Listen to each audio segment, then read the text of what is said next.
Hindi man ako na-request ni VP Lenny na tumakbo Vice President niya. So hindi ko pinagsisihan yung pagtakbo ko as Vice President. And hindi ko din pinagsisihan na makipag-tandem ako sa kanya. I'm sure merong rason ng Diyos kung bakit ako nilagay dito sa upuan na ito, sa ilalim ng seal na yan. Para rin siguro sa kanya, para kay BBM or para sa bayan, hindi ko alam kung anong rason ng Diyos. Sometimes, or all the time, hindi natin nakikita ang rason ng Diyos. Nakukonect na lang natin siya kapag meron ng ibang nangyari sa buhay natin. Siguro,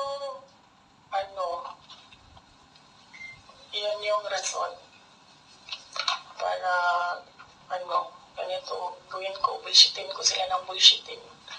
Bullshit kayong lahat. Drag me to hell.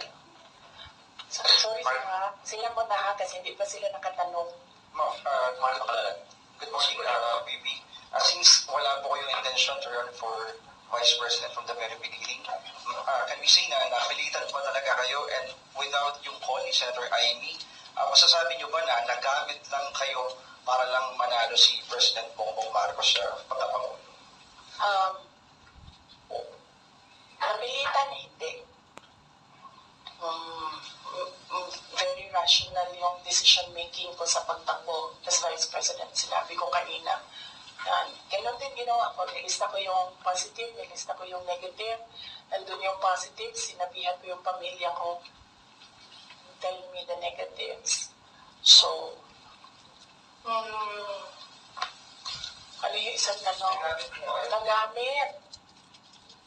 Yes, clear naman yun. Tinanong ko, bakit ako? And then she said, matatalo kami ni Lenny kung hindi mo dalho ng mga Bisaya. Kaya nagbigay ako ng options. Bisaya tanan. De La Rosa, Bongo, Manny Pacquiao.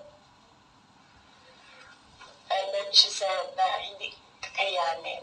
Except for Manny Pacquiao, hindi naman siya nagsabi na hindi kakayanin. Ang sinabi lang niya, nag-refuse si Senator Manny Pacquiao.